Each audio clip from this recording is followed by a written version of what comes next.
Hello, and today we're just going to discuss about having a bit of fun with the cameras, with photography as general, because basically you can get kind of wound up too much in the technical aspects and it can kind of take the fun away. So today, with it being a bank holiday in England, we decided, or myself and Brendan decided, to go out with our cameras and just go for a ride on the bikes and see what happened, take whatever pictures we've found of interesting subjects and just literally have a little bit of fun with them. And that's what it's all about. And we're also going to discuss the ISO on your camera as well, what it's all about, what it can do. And we're also going to discuss how it changes the image and how your eye may see things slightly differently to what the camera does or the way it's normally set up. Because most cameras are set up with a kind of ISO somewhere in the middle, which is not quite what your eye may see or what you may perceive things to be with your own eyes. So let's just take a quick look at what we did today.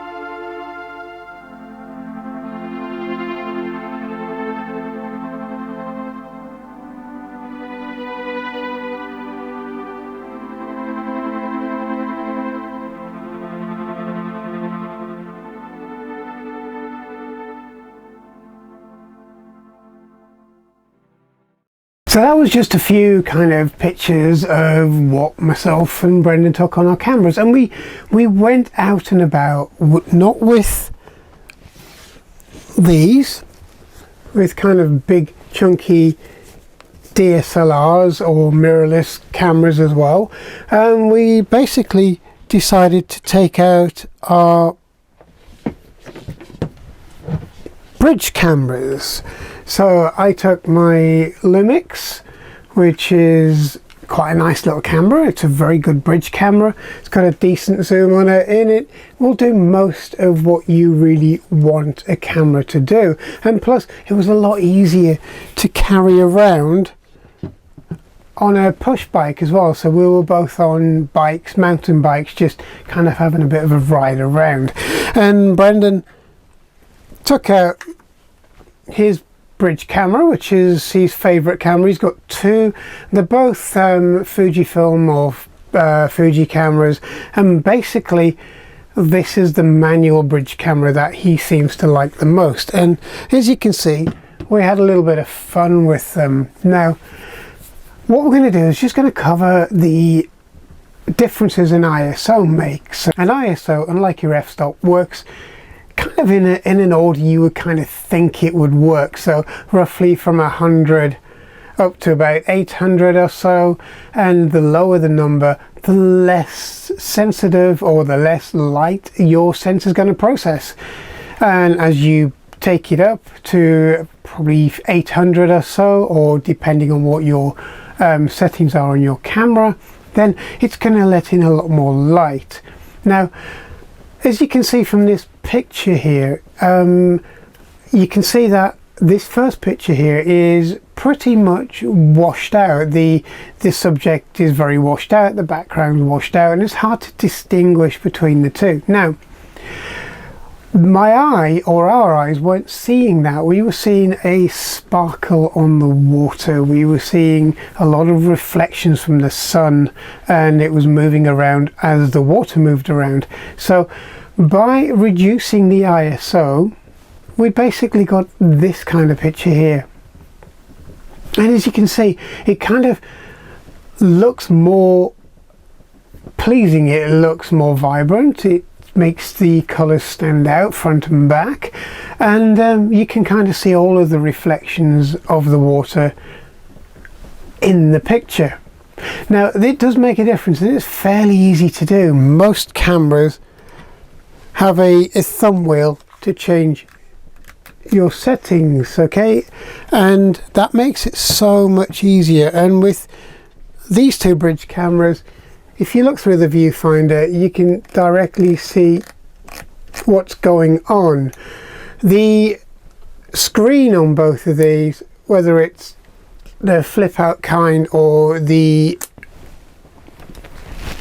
more of a fixed screen on here, like the pull out one on this Fujifilm camera, well, they're not brilliant, or none of them are brilliant in different kind of sun settings. So if the sun's quite bright and behind you, then basically it can wash the screen out. So it's generally best to have a quick look through the viewfinder and then check your settings there. Now, it's not just kind of water. If you look at this little sort of wooded area scene, you'll see that originally I took the picture and it kind of looked okay, but then I dropped the ISO rating and basically you could see a little bit more texture, a little bit more kind of graininess, and that's probably the best word to the picture. Now, a lot of people like the pictures or the photographs to kind of pop, to stand out, but some people like myself like the kind of texture within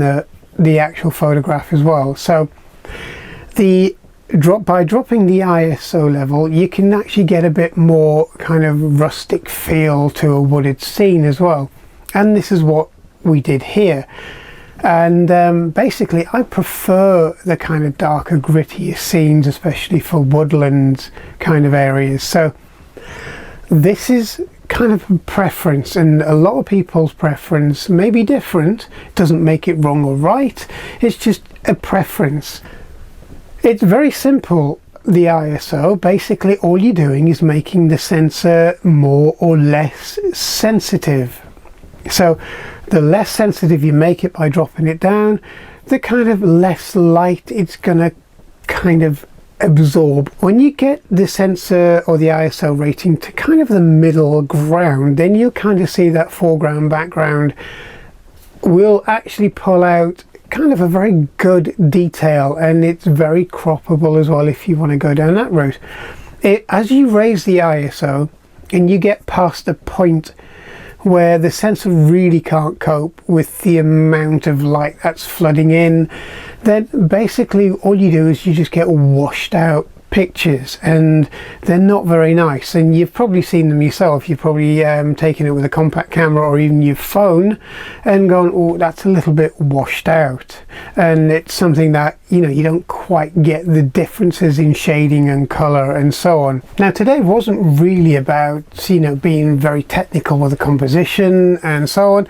It was more about just having a bit of fun. So I thought I'd put this video together with a few examples of pictures that myself and Brendan took to kind of show you the differences in just using ISO, and also using cameras that, you know, you just could throw in a backpack and use, and you didn't have to carry multiple lenses around, and you could just, you know, you could take really nice pictures with them, and you could take really technical pictures if you wanted to, but it was more about using the cameras and just enjoying the day. Now, that's what part of photography is all about, is enjoying your day. You can get really over technical with it. You can kind of go into the focal lengths and ISO and f-stops and everything else that, you know, you kind of may want to do at some point.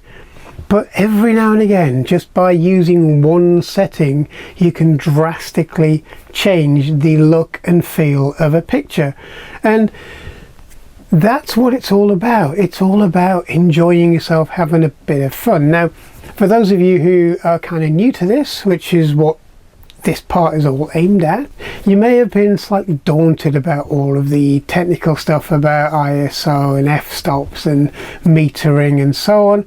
But, you know, just break it down into small stages like this and just have a bit of fun with it. So next time you go out with your camera, you'll be able to alter the settings via the thumb wheel if you've got it, or even a touchscreen LCD, or even a menu button, and you'll be able to make your ISO smaller for darker, more kind of grainy, gritty, or go towards the kind of light, so to speak, and get them brighter, and then see how it fares if you increase the ISO. Maybe it's very dull and you need to have your sensor a little bit more sensitive to allow the extra light in to process the image. So if you've got a really bright day and the sun is streaming down and everything just seems very washed out anyway, naturally, because of the brightness of the sun, you can use the ISO setting